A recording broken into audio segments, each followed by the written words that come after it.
Recording in progress. Brahms Piano Trio Number 1, Teaching Video Part 1. Today we're going to be covering pretty much page 1. So I'm going to go ahead and screen share that here. Now you should already have a copy of this printed, preferably on some thick, stout paper. I've actually taped all 4 of my pages together just to get them to stand up better. All right, so here we go. Let's dive in. What key are we in? We're in the key of C, of course. There are no sharps and no flats. I say of course, but we haven't heard it yet to know whether it's major or minor, but this one, it doesn't say anywhere, but it's major. I've heard it. You haven't heard it yet. The tempo marking is allegro con brio, which means fast and lively with spirit, but not too fast. All right, now the time signature is cut time. We're not going to talk about that a lot in this video today, but we're just going to jump in and play it. Now it does start with a pickup beat. You notice that the piano actually comes in first. Haha! You get the first word. So you're going to come in with this G. Now, right now the hand position is very, very handy. It is just super tidy in a C5 finger scale. C, D, E, F, G in both hands.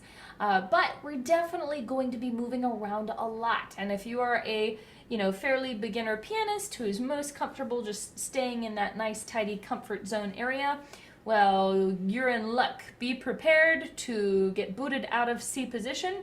You're going to get comfortable with moving around the piano a lot. You're going to get comfortable with stretching in ways that you've never stretched, in playing flats and sharps that seem unexpected.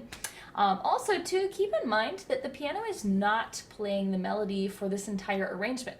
You actually get to have the melody a lot of the time, but sometimes the violin gets to have the melody and you take kind of a background seat. That's actually great. It's really good experience for us as pianists to have sometimes when we're just playing the harmony. We're playing a supporting role. That's fantastic because that's the reality for most instruments. It's just that piano oftentimes gets to kind of be the show-off instrument. Look at me, I'm the soloist. So now we're going to take turns a bit more. All right, so now that I'm done kind of introducing the piece a little bit, let's jump in. Oh, my copy is starting to fall down on the piano, but that's okay. All right, so I'm going to just dive in. We got the G, C.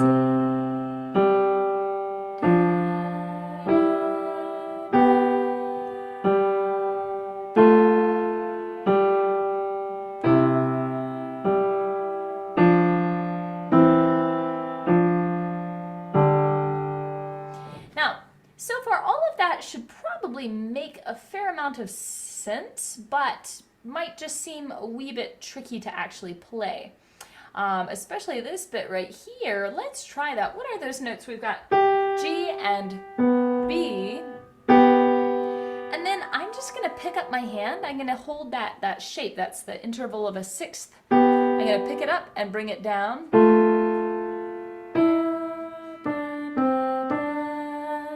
Now I'm actually going to switch over to my hand so you can see this better. Actually, I'm going to bring this down a little bit. Oops, there we go. So you notice in that measure, that is measure 2, we've got the G and B. And I bring it down.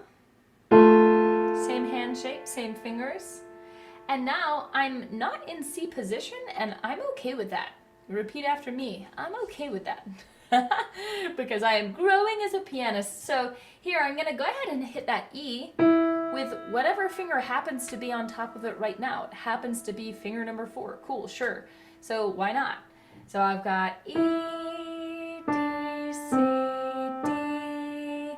Now you might be a little bit weirded out by that. It might feel a little bit strange, but I mean, think about it. It makes sense. I'm here. I'm here. And then just play these notes with whatever fingers are convenient. So I want you to practice that like a whole bunch of times until it gets really comfortable. In fact, you might pause the video and do that right now. And then whenever you feel ready, go ahead and try to bring the left hand in, just nice and slow, and see if you can get that whole top line. It's really pretty straightforward. It's just a couple of things are a little bit, out of what you might be used to doing. All right, so the last measure of that line, oh, and by the way, in case you didn't know, This first little bit with the pickup note does not count as a measure. Oops, let me come back over. Don't jump around, zoom. This one is not a full measure, so we don't count it. But when I talk about measure 1, we'd be starting right there. So measure 2, measure 3, measure 4, measure 5. And we can confirm this because when we get down to here, remember our fancy trick about measure numbers, and is kind of like a little shortcut or a cheat code for starting in a different spot in the piece. We've got these measure numbers like the 6 there. That tells us that this is measure 6. That's going to be a very handy tool as we're working on this quartet. In the middle of the quartet practice, I might say, hey, everybody, let's start from measure 57. Well, you don't want to be the one that's counting 1, 2, 3, 4, 5, 6, 7, 8. So use those shortcuts there. All right, so I'm going to start in measure 5 here. All right.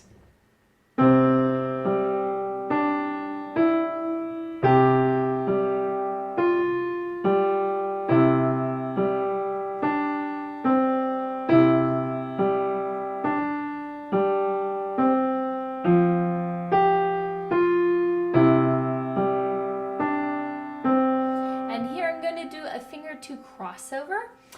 This is measure 11, and actually I need to scroll down. I'm reading off of my copy on the piano. Measure 11's got that B, and just for convenience, I'm going to... I say for convenience I'm going to do the finger 2 crossover, but it's also because there's a slur, right?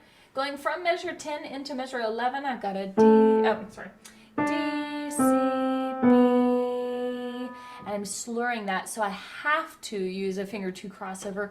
It's the only way to play that legato. So no fudging on that. Now, after we get down there, though, notice the rest of the line. We're going C, B, C, B, C. If you want to, just keep doing that crossover motion and go C, B, I'm sorry, C, B, C, B, C, B, C, B, C, B. I mean, be my guest. I don't feel like that's very comfortable for me. I'd rather go ahead and just readjust my hand. When I say readjust, so you see the difference. Instead of keeping this hand shape, it's just a little bit awkward. I'd rather go ahead and just open up my hand, get comfortable right here. It's kind of like if you're going to be staying at a hotel for a long time, you might go ahead and unpack your suitcase and put the clothes in the drawer and just get comfortable, make yourself at home. Even though maybe you're not staying there forever, I'm going to go ahead and relax and open up the hand. Now that's just me. If you want to keep going back and forth, that's fine. Alrighty, let's see what else. One thing I wanted to point out is that you'll feel a very strong sense in a lot of the piano parts here that either your left, I'm gesturing at the wrong hands, either your right hand or your left hand is going to be striking a note on every beat. Just about. For many sections, like if you look at measure 6, for example, it's together, left, right, left. So you hear a 1, 2, 3, 4, 1, 2, 3, 4, 1, 2, 3, 4, 1, 2, 3, 4. And that's actually kind of nice. I mean, I know there's a lot going on, but that really, at least for me, I feel like that really helps me maintain the sense of, I don't know, just forward motion. It helps me to kind of stay on track of where I am in the measure when I'm counting out the beats. Now, I'm going to, I guess I will demonstrate this line right here. So, like I said, I'm going to do the into measure 11, and I'm going to do the finger 2 crossover. But then I'm going to open up my hand, and I'm going to be using finger 3 for the C right there. All right, C, B. And now it's piano, so we should be quiet. I'm not actually going to demonstrate that because you might not be able to hear that very well on Zoom. But when you see the P for piano, you're going to really soften it up a lot.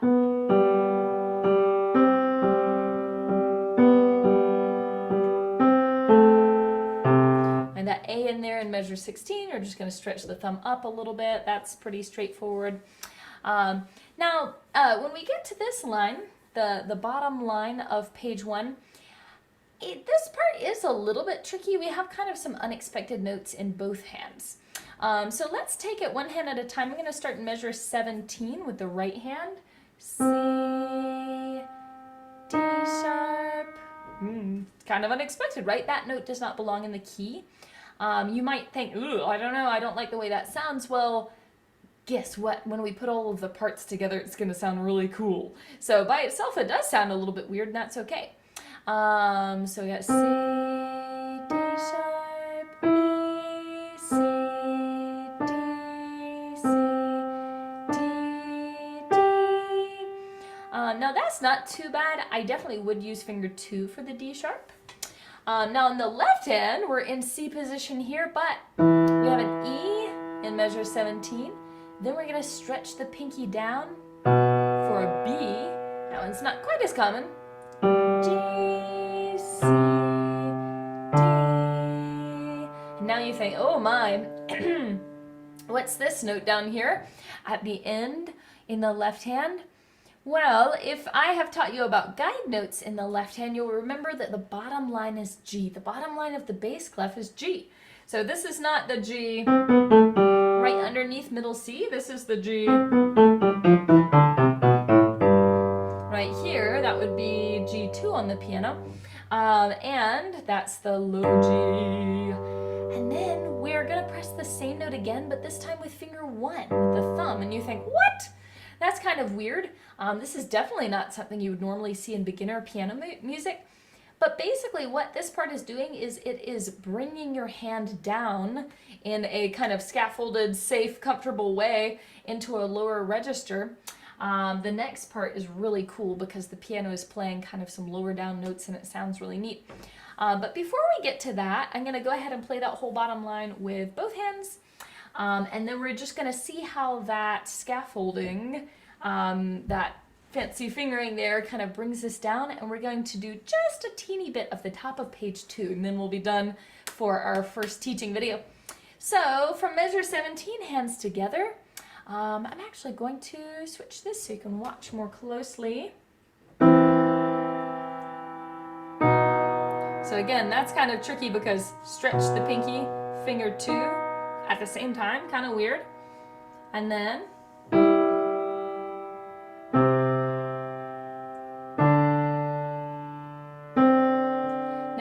to jump down for this low G with my pinky, and now I'm going to press the same G again, but this time I'm going to press it with my thumb.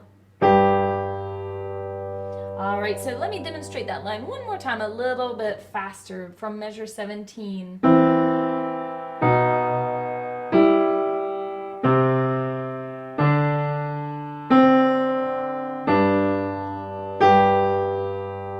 So you see that little switcheroo, we jump down, 5, jump down, 1. So that's something you may want to practice, some by itself, jump down, 5, jump down, 1. Now, I said we look at the very top of page 2 just a wee bit. The first 3 measures there, measure 21, 22, and 23. This is actually the first time pedal has been called for. Now, Teacher Macy has been using the pedal pretty much this whole time because I tend to overdo it with the pedal, so if you heard that, I apologize. But in measures 21 through 23, we do use the pedal. We see that line underneath it that tells us to use the pedal. Every time there's that little caret that tells us to lift the pedal and put it back down. Now, we are already in position because we moved down 5, 1. What that did was that put us into a C5 finger scale down low. Now my pinky is on C2, not the lowest C, but the next one up, and the left hand just has a,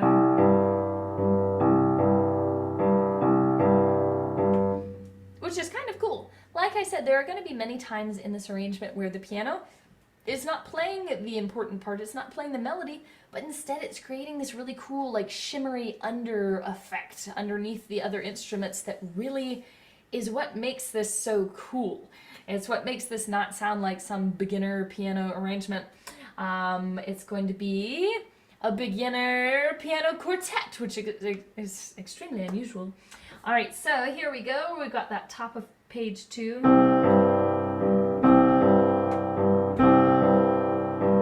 And that's where we're going to stop for today. Now, if you feel extremely inspired and you want to try to go ahead on your own, great. I'll have other videos, of course, and I'll send all of them to you as a package. So you actually, when you see this, you probably already have all of them. So feel free to chew on this one for a couple of days, a week or two. I'll probably talk with you about like when to start the next video. All right, well, happy practicing.